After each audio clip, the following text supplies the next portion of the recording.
Live. It's live. It's live. Good morning. Good. Your phone. The monitor. It's not my friend. You broke it. Brian, I just got here. Brian broke it. It was working 2 seconds ago. I didn't do anything. Good morning, y'all. Welcome. Brian&Carrie in the morning. Today's episode, by the way, is all about the 4-suitcase lifestyle. It is. Right? Yes. How to minimize the stuff, the stuck, and maximize the freedom. Right. This is a big topic. We're going to do more than one show on this exact topic. Yeah. Thus, Part why one. we called it part one. You know. What's up, everybody? Hope you're well. I want to say good morning, Loria. Look at you, bright and early. First at it. In California. Laura, before you go, Laura, you should know that Carrie's having a conniption about our lights. We look orange, apparently. We look Trump.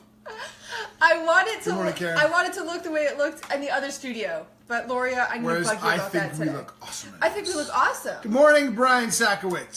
Kelly Goldowski. I just wanted to say that I'm really excited about this topic today. I'm excited about all our topics every day, in case you haven't noticed. Right. But ever since, it was a week ago today that we decided to move. Right. Well, yeah. So, decided to and then move. Exactly. Yeah. So at 7:20 this morning, a week ago, it was when we decided that it was time to go. About a week ago. Week ago. That's like our kids' favorite. Squish. Yeah, I'm going to get the kids up here doing that one day. But, so, and ever since then, we have been, bombarded with messages and comments and questions about how did we do it, how do we live minimalist, 4-suitcase, how do you get rid of stuff, what do you do? So it's been a huge topic for the last week. And we're going to start the process today. We're going to start the process of showing you it all. And, it's going to take more than one episode. On purpose, by design, we want to be able to, really give you all the details of how we've done this. Keep in mind, Carrie and I used to live in a 4-bedroom, 2-story big home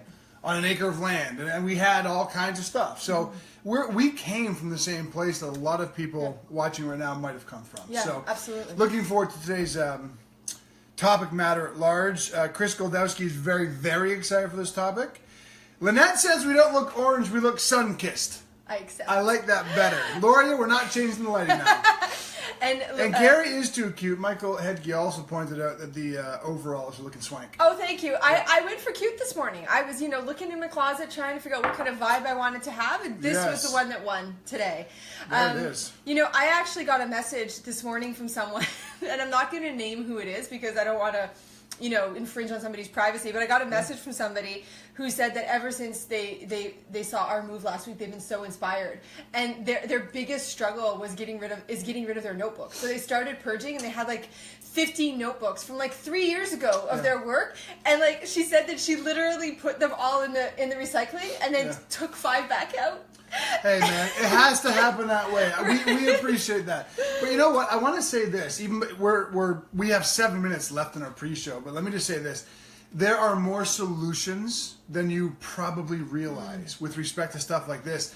The thing is, we get hypnotized by the societal standard of buying a home and having the home and accruing stuff that we don't realize that we have to just kind of turn our gaze 1 degree to the left or right to find realistic solutions that are easy. I just want to give one. Because journals, for example, were actually a nemesis for us until we realized something, right? So let me give you an example of paperless lifestyle because, taxes, we have a company, actually we have a couple companies, so there's paperwork for all of that, right? And we get it like that. How do you not take bins upon bins of that stuff with you? Well, first of all, every important document, scan it. Yeah. Scan it and save it to a cloud, not a computer, so it's not bound to a device or a hard drive or even a flash drive, right? So it exists in something that you own. It's your personal space. It's secure. And there are clouds that you can pay for to up the ante on security if you so desire. And even things like receipts. Yeah. If you're like us, you know exactly how many dimes and pennies you have in your bank accounts and in your investments. We track our finances very, very seriously. So every transaction, there's a receipt. Yeah. What we used to do is put every receipt in a bucket. And at the end of the month, bucket. And that emphasis on purpose. And at the end of the month, we would take out the receipts from the bucket and we would track it in our Excel document. Right. You know what we realized? Take the receipt from the cashier. Take a picture of it with your cell phone. Load it up to your cloud. There you go.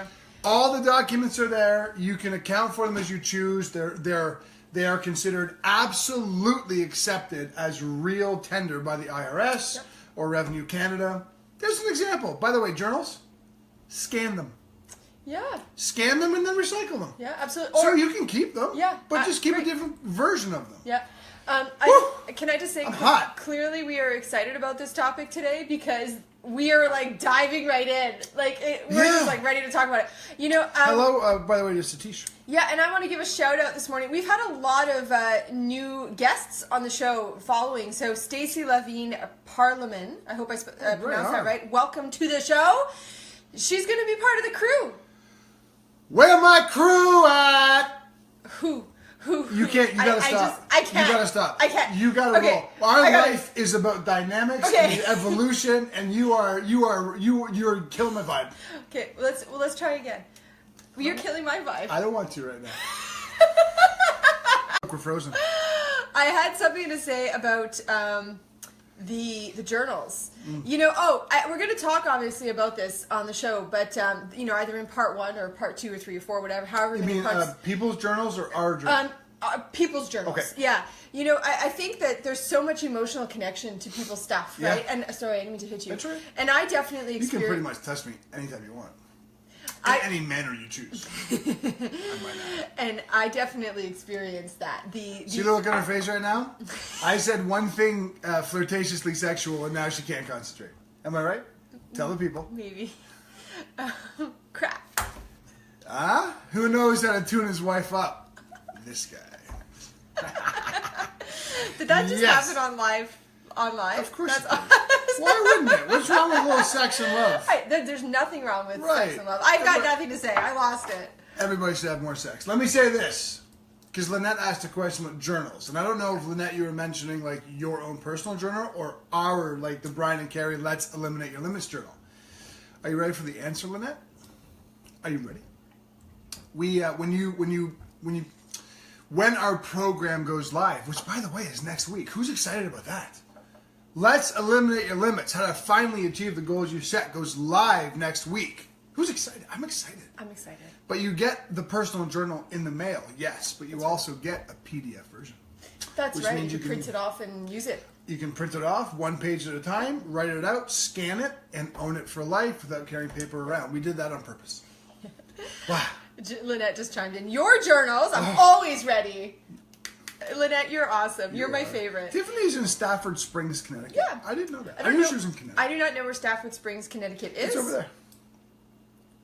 Probably, actually. I actually think that you're right, that it is that way. I'm impressed, not that you knew that. But Karen Roberts is in Largo, Florida.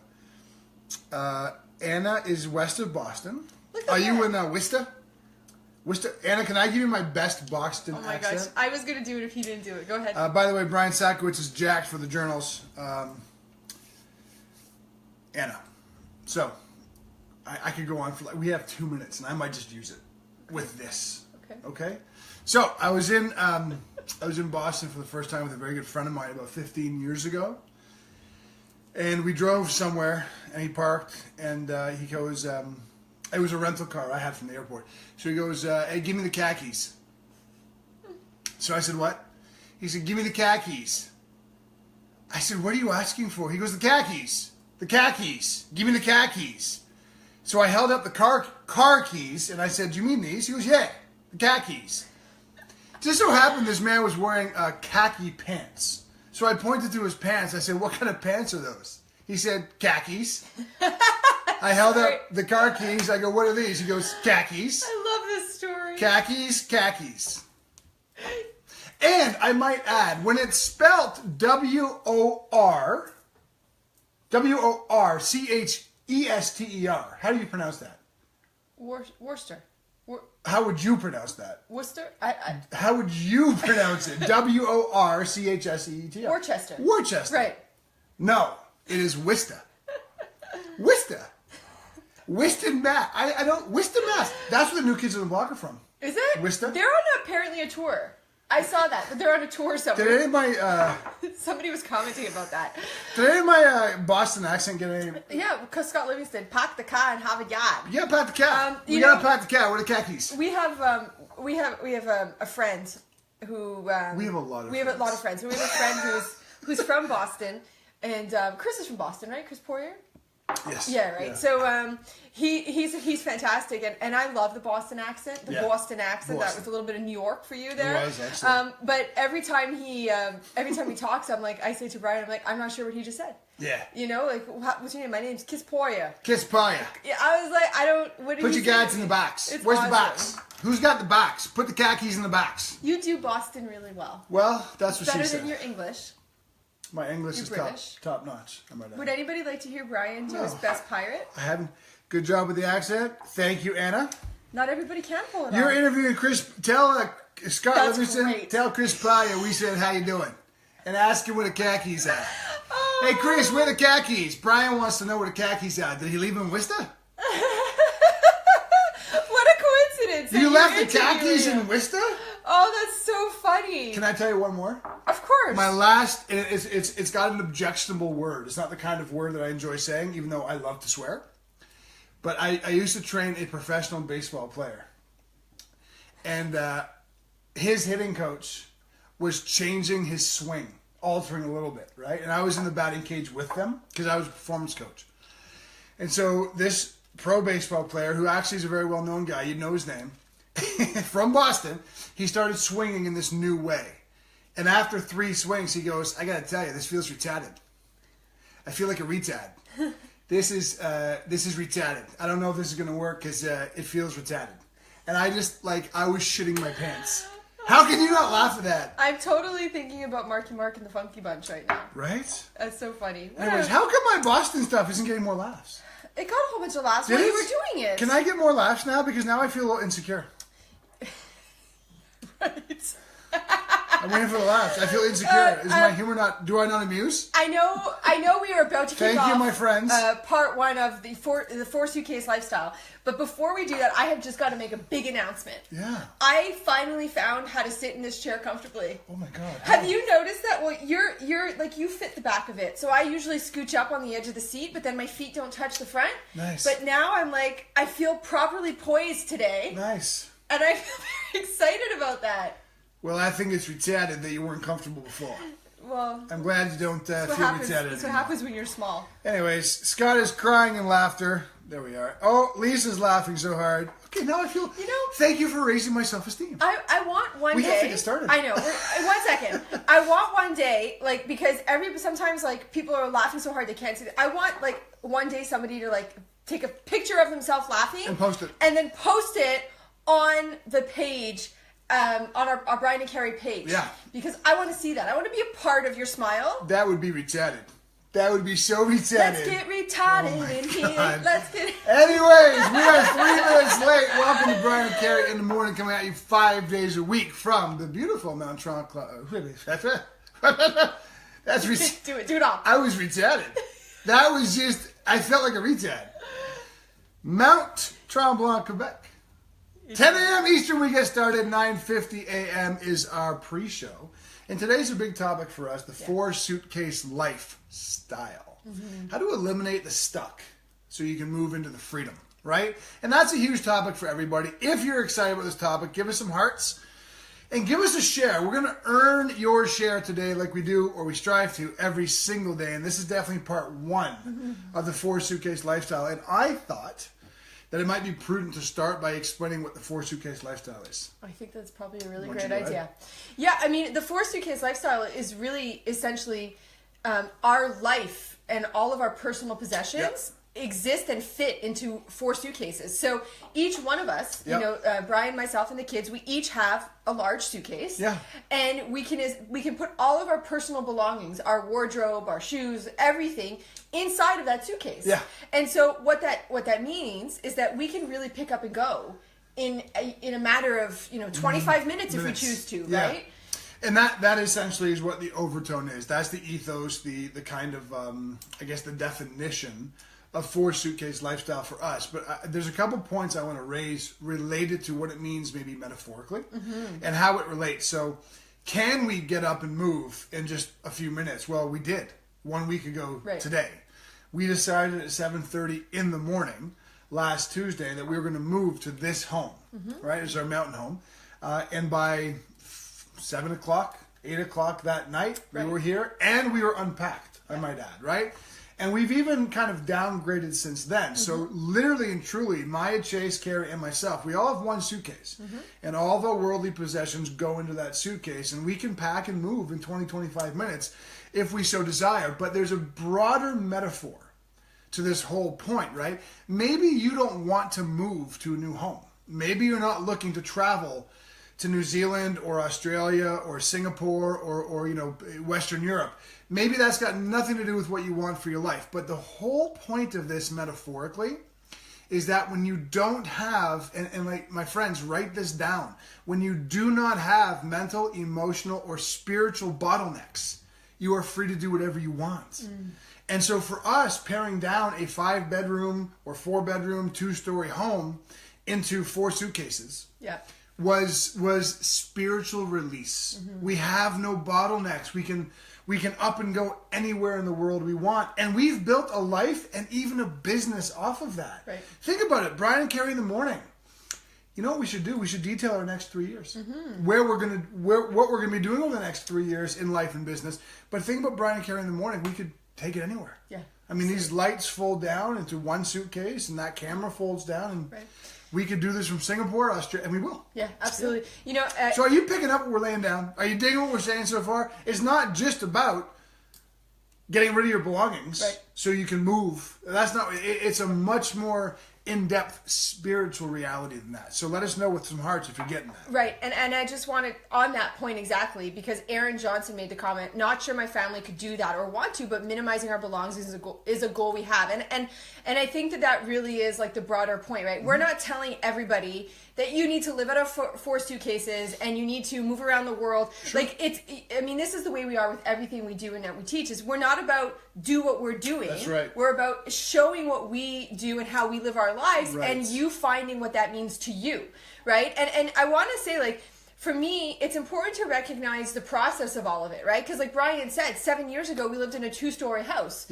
with a lot of stuff. Stuff we didn't even look at, let alone use. When we first started this minimizing process, and narrowing down, we donated 100 bags of stuff. Literally. Yeah. So there was a progression to it, and of course we can talk more about that.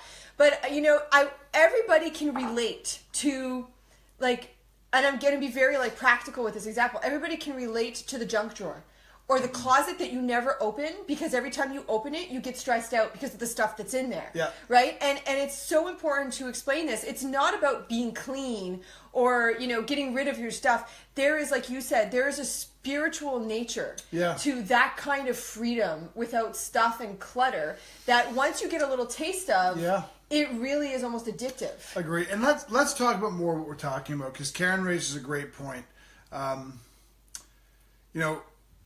It's not. There's not sure my family could do that. Yeah. First of all, Karen, you could.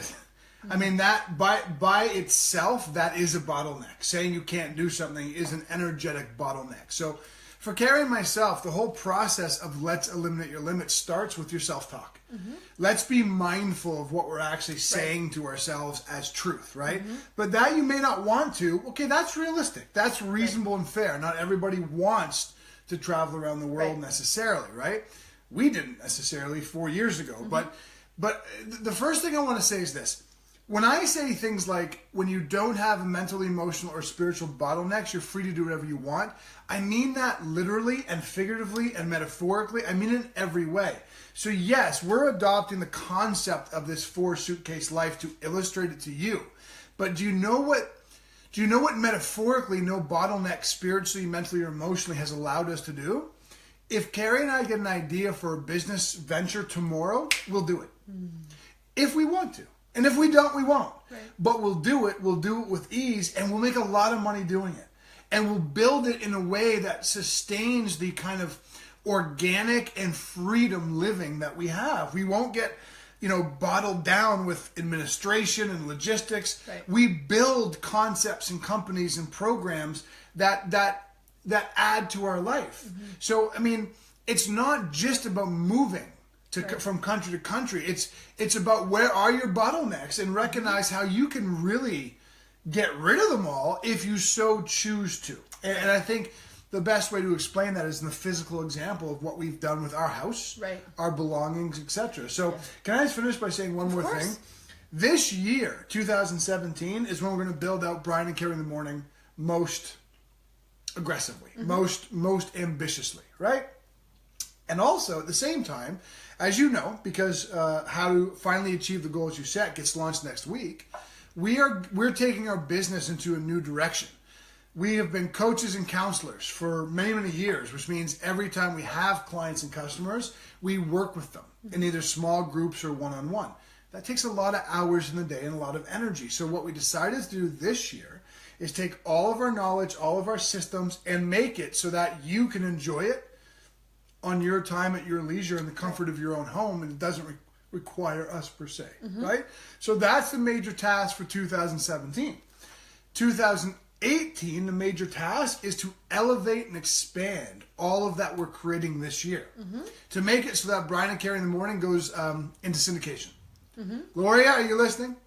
Syndication. We want to be in millions of households around the world next year. That's our job next year, is to elevate and expand what we're doing. Come 2019, what we're going to do is, of course, keep Brian and Carrie in the Morning just like this, but we're going to start taking it on the road. We're going to start traveling to different spots in the world. Brian and Carrie live from New Zealand. Brian and Carrie live from Singapore. And in doing so, we're actually going to put on 4 to 6 live events that you can attend and be in the studio audience come 2019. So what was my point of showing you all of that? Having our lives into 4 suitcases makes it all pretty easy. Yeah, absolutely. So I just talked too much. You got lots to say. First of all, you never talk too much. Thank you. I just want to say that. Brian Sakowitz made the point that it also removes clutter from your mind as well. And that's spiritual freedom. I agree. You know, if hi Judy Mitchell. Oh my God. Good morning. Sorry, someone just popped on who we haven't seen in a while. Judy Mitchell, was your birthday earlier this week. That's right. Mad love. Happy birthday, love. I just wanted to go back to what Brian said, because it really is true. It does remove clutter from your mind. And if I were to take that and look at like what that means to me, really it removes your need for attachment. Yes. Right? I well think that for me is one of the things that's the most important, because like, you know, I'm going to be honest with you. When we started this process, I was like all in for it 7 years ago. Like I wanted it without question, but I definitely had a more difficult time letting go of stuff than you did. I did not. There's no question about it. Like, I mean, I had the kids' baby clothes, I had baby books, I had a whole bunch of stuff that I had just held on. I mean, okay, I had my birthday cards from my entire childhood. Okay. Your birthday card. Mine. Not her, not our kids' Yeah, no, mine. Yeah. Okay. So I had all of this stuff that I really truly had attached to. Yeah. So I was attaching to these objects rather than really just, you know, living in the present moment, right? Yes. So we're talking about more of that philosophical, spiritual connection of it all. And as I started to let go of that stuff and get rid of it, and like, you know, I had this whole process, like I would literally say goodbye to it and like ship it off, right? It was awesome. But as I started to do that, what I found was that I became less and less attached to everything in life. Not just a box of cards, but you know, where we're going to live, or how things are going to flow, or what happens if something goes wrong. I was able to stay more in the moment. Okay, now that is the key, right? So guys like Chris Goldowski right now, he was excited for this topic because maybe he wants to know how we did it. Yep. So I'm excited you just went there, because this is where it all started, right? Yeah. It is so unbelievably simple to say live in the moment, stay present, right? But it does not work that way spiritually unless you start to detach from things. Yep. And what do you have to detach from? In order to be present every day, you must detach from your past, and you must detach from your future. And that is also very easy to say. I know it's easy to say because people put up posters on Facebook all the time about it. Right. And I'm going to be honest, maybe slightly cynical. The people who do that are mostly full of shit. It makes them feel good. Oh, yeah, live in the present. But they don't actually do that, because that takes practice, that takes discipline, and that takes a commitment. And the commitment that we did was we said, look, if we're attached to all this stuff in the past, that kind of translates as a worry, a fear, a scarcity for the future. How can we possibly live in the moment? Yeah. And I want to explain something to you. Right now, there are people saying, oh my God, I couldn't part with that. I'd be so afraid to part with that. Oh, it would make me sick to my stomach to say goodbye to that. You don't know what's waiting for you. You don't even realize right now how much freedom and happiness and cleansing and lack of bottlenecks stuck you're going to feel when you start to say goodbye to things that even conventionally you're not supposed to say goodbye to. Right. Baby pictures? Yeah. Can I tell you what you should do with baby pictures? Scan them. Yeah, absolutely. Scan, if you want to keep baby pictures, scan them. Put them on a cloud. Look at them whenever you want. But you can't physically take things around for the rest of your life, and you don't realize how much that is stalling you right now in life. Yeah, you know, it's one of those things that's really hard to put into like words and express to you the freedom that you will experience. Yes. Because it really is, it's one of those things that's like an absolute feeling. And it's, you know, we do our best to describe it to you and explain it to you, our own, like what the story, what we went through and how to go about doing it. Yeah. But you're not going to really experience it until you start it, right? So there is, you know, I was thinking about like, you know, Amy Sue Haas, I think, asked like, what about baby books, right? And these things. And like I have to go back to the fact that I think that the progression of it's important. Sure. Maybe you're not ready to get rid of your baby books right now, but maybe you're ready to donate a box of like 500 pieces of baby clothes, right? Sure. Like, so where are you going to start, right? Yep. But more than that, you know, it really does come down to how many times on the show do we come down to? It comes down to a fear. Yeah. Right? Because Brian, so when I was going through this, Brian would ask me, he's like, you know, but like, so why are you keeping it? And I'd be like, well, because, you know, of the memory or something like that, right? Like, I the thing is like, even when he asked me the question, I really didn't have an answer for it. Right. And in the end, what it came down to was this, some sort of fear that if I get rid of it, I'm going to forget. And like, I'm emotional saying that, right? Because I remember, and I think about all of you who are watching this, that's why you're holding on to stuff. Yes. The fear that you're going to forget. But then what ends up happening is you end up living in this memory of the past and how good it felt and all these things that you're not creating what your future is. Right. That is so the key. You know, everyone has that conventional like wisdom that, oh, when you're renovating a wardrobe, if you have not worn it for 4 months, then donate it. Right. And everybody goes, oh yeah, that's great. I'm going to do that, right? When's the last time you looked at your fucking baby books? Yeah. Honestly, but like, look, so Carrie sits on that side of the ledger. I sit on this side. I was more hardline with it. With myself. Not with Carrie. But I was more hardline with myself. Yeah. Because for me, it was a bunch of nonsense. Like, I haven't picked... When Carrie showed me the baby books from Maya and Chase, I'd never seen them before. I didn't even know they existed. Yeah. Let alone, oh, look at that. So, if you don't refer to it on a regular basis, what exactly is going to happen if you decide to not have it anymore? Right. Is something going to change?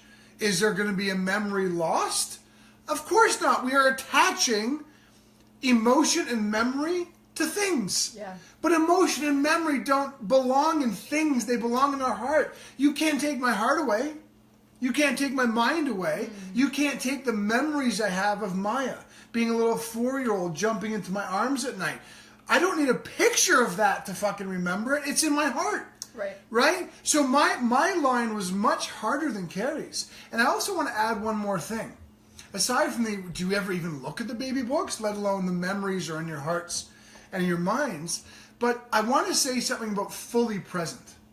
Fully present. If there is a fear of getting rid of, for example, a baby book, okay? How present are you with your child now? Because that child is still your child. That child is still an organism. That child is still evolving and growing and still calls you mom or dad. Yeah. How present are you with them now? Right. Because if we are worried about something we have from 26 years ago, I don't think our present day commitment to that child is as fervent as it should be. Yeah. You know, and okay, you just said so much that like tweaked so much that I wanted to say off of that. The first thing I want to say is absolutely to that. And I think about, you know, the number of times I say to Brian, you know, we hear so many parents say like, oh, I wish my kids wouldn't grow up. I want them to be small again.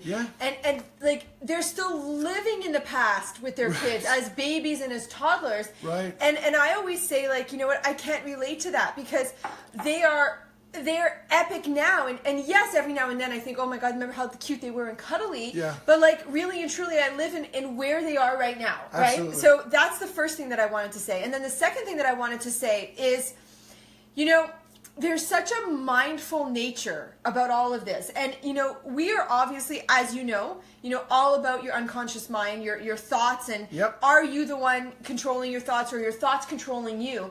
And think about that for a second, right?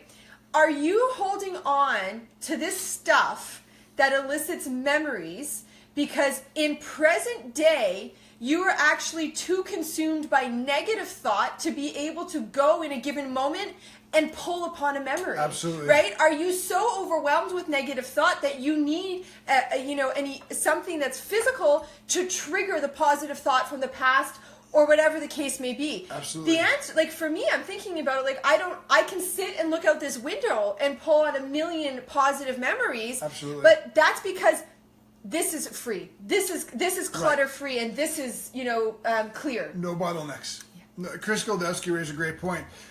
This flies in direct contrast to Western lifestyle and societal norms. Chris, as always, exquisite, insightful point. That is so true. And that is why so many of you right now are fighting what we're saying. You're liking it, you're pressing the love button, but inside you're feeling trepidatious, saying, oh my God, I could never do that, or I don't want to get rid of this, or I don't want to get rid of that. And we know you're out there, we know you're feeling that. And the reason you're feeling it is not because we're awesome and you're not. The reason you're feeling it is because exactly what Chris just said. This flies in direct contrast of what is considered societally normal in the Western civilization. But let me ask you this. It's not a popular question I'm going to ask you. It's not a question that anyone really likes to have asked. It's not a question that anyone likes to answer either. Are you ready? Do you want to know what's normal about Western civilization? No one's happy. No, but... Truth. No one's happy. So, we can pretend we're happy. We could say right now, oh, I'm always happy, Brian. Type it out. We could look in the mirror and tell ourselves how happy we are. Or we could go to our psychologist that we see every week to get our medication upped again and let us, tell ourselves we're very happy. Western society is not happy. By and large, the vast majority of Western society, statistically speaking, is admitted to not being happy in life. And there are probably a dozen or fewer core reasons why that's true. But one of them is our attachments. We're not making this up. Statistical evidence have shown how unhappy North Americans and Western Europeans largely are. Statistical evidence have shown that attachments to things and societal standards are part of the reason so many people in Western society are not happy. Right. So every time, and Chris was making the point on purpose. He's so insightful, right? Every time someone says to me, that's against societal norms, though, I say exactly. Because we love society, but we look at it from the outer fringes and say, man, that's fucked up. Right. That's fucked up. Yeah. Absolutely. So, Chris, thank you for the point. I love that. We have lots to say. I could get into all the steps of what you have to do and how you can start and so on and so forth. But let's go first to. I was going to say hi to Sandy Weinberg. Hi, Sandy. Sandy, congratulations on your book release. Woohoo! Anybody have questions, comments, or anything to add to this? Just go ahead and shoot us a question as always. I want to add something. We live in furnished homes. Yeah. We have chosen not to buy a house. It's not because we can't afford it, because we don't want to. It's because as avid investors, we choose not to invest in real estate right now for a variety of reasons. But one of which is that we intend to be transitory. So you know how you cut down on the major expenses in your life? You cut down on the major moves in your life? Don't own a fridge. Yeah. This home came furnished. Yep. And the beds are comfy and the couches are awesome. Right. The tables and chairs are exquisite. We live in furnished homes. Yeah, absolutely. So we literally do pack into 4 suitcases. It's clothing and a computer or 2. Yeah. Yes, absolutely. And I want to add, okay, because this is the 3rd time I'm coming back to the process of it all, being a process, right? So as Brian said, we pared down even more when we made the move here, right? Because it is all, could you do it all overnight? Absolutely. Did we do it in a process? Yes, we did. So you're going to do it however it makes sense for you, right? But I was just thinking about the fact that, you know, our home here is furnished, but our home in Montreal was our furniture, right? Before we made the transition to this place. And why am I saying that? Because, you know, for me, I did have like, not an emotional attachment to the furniture, but I wanted to feel good about what we were doing with the furniture. Right? And that was really important to me, right? So we actually had some antiques that we've been lugging around forever. Like, I mean, we've had antiques that we've been lugging around. I've been lugging around for 15 years, and some of them are really cumbersome. And when it comes time to move, it's like, oh my gosh, I have to move that around again, right? Yes. So those things we kept in the family, my brother took. But the rest of the house, because it was furnished with pretty much brand new stuff, we actually donated it all to one of our friends. We paid it forward. Exactly. Like pay things forward. Yeah. Like pay forward your furniture. Yeah. Pay forward the clothing you don't want anymore. Pay it forward. It's part of the fun for us. Yeah, it replaces, for me, in the beginning, it replaced the negative emotion with a positive emotion. Right, and absolutely. it made it such an easy transition. Yeah. Or the piano. Or the piano, Sienna, you're awesome. I guess that would be a hassle. So I want to add, there's a lot of people who are saying they chimed in late, but they really need to hear this. Great. So guys, this will be live. Like, watch the replay. It'll be up in about probably 20 minutes from now, right? Yeah. I was going to say something based on what you said, and then I forgot. Damn it. I think it's going to come back to you. Do you think it's going to... No one talk. Okay, that's weird. Then I started thinking about, like, reptiles. It's more weird when you do that live on... Like, he does that all the time. Nobody He's talk. like, wait a second, nobody talk. But it's normal when it's the four of us in the house. No, I like, look, I just remembered. Please don't get caught up into stupid. What do I mean by that? Oh, you should never rent homes because then you're just paying somebody else's mortgage. That's dumb. It's dumb because it's old. Like, it's an old style of investment that might have been true 30 years ago. It is no longer true even remotely. If you're going to buy real estate, then be content to own it for 30 years. Because it's going to appreciate for sure, but not before a couple decades. Right. Okay? So that's number one. Renting real estate is perfectly reasonable, but I'm raising this point not as an investment point, but as a spiritualistic point. And that sounds weird, but it's true, okay? Why do we rent instead of buy? Spiritualistically speaking, because we're purchasing our freedom. That's why. We're purchasing our freedom. Yeah. Am I paying the person who owns this, am I paying their mortgage? I really don't care. I'm buying my freedom. My freedom says that if I feel like with my family moving to Thailand tomorrow, in 25 minutes, we can. Yeah. That's freedom. And that's why we refuse to own homes at this point in time, because it just doesn't mesh with the lifestyle we want. But don't get caught up in the trap of, oh, you're paying somebody else's mortgage. No, we're buying our freedom, and that's why we choose to rent. Yeah, absolutely. And I'm going to comment. I just have to comment on Scott's comment. Yeah. Scott, the only thing we'll bring from this place is the Pinot glasses to the other trauma location, FYI. But no, I actually want to comment on that because I think I put chapstick on 3 times so far. You're kind of the chapstick king.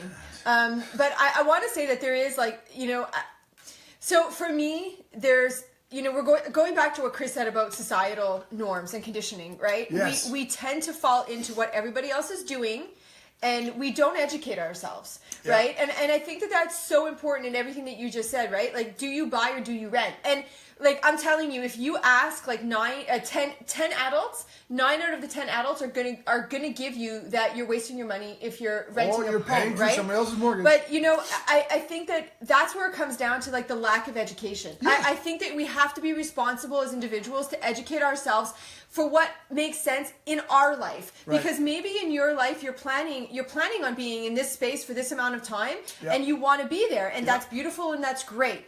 But I think that there's so many people who are buying now without really recognizing what that means long term. And just yesterday or the day before on our show, somebody actually commented that they were stuck. One of the reasons that they were stuck was because they couldn't move because there wasn't enough equity built up in their home yet. Exactly. Right? So they're stuck in a home even though they want to move. Right. So the whole point of that coming down is, like, know what makes sense for you and go out and find the education that applies to what you want for your life. Exactly. So look, we're basically at a time, but I have 2 questions for you. Number 1, okay? Would you like us, perhaps even next week, to bring physically one of our suitcases up to the set of Brian and Carrie in the morning, open it, and show you exactly what's in it? So I want to see hearts and comments if you'd like to see what is in our suitcase, so that you know exactly what we take, what we keep, and what we don't have beyond that. I'm not seeing enough hearts yet, people. Oh, I'm seeing lots of hearts now. That little 5-second delay. Yeah. See you, Michael Hedke. Have a great day. All right, man. See ya. Awesome. Okay, we're gonna do that. Now, here's my next point, I guess. Yeah. I'm gonna finish today on purpose with the daily mic drop, and I didn't do it at the beginning for this exact reason. I wanted to get through this content first, and we hope we have earned your share and your love today. But having said that, we live in Mount Tremblant, Quebec right now, as you know. And if you can see it, that's the major mountain here in Tremblant. That is actually Mount Tremblant itself. It's the highest peak. It's the ski village in this particular area, the major one, right? At the foothills of that mountain is something called the Pedestrian Village. It's a beautiful, quaint little town.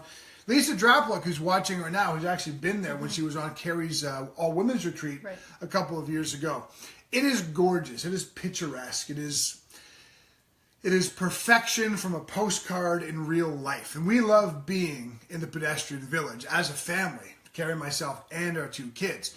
One of the things we love about the Pedestrian Village is that from the bottom of the foothills up to the top of the foothills is a little gondola ride. So you can kind of get in and whiz up to the top of the foothills in about, 30 seconds or so. It's a beautiful open air, short ride that doesn't go, it's not too high.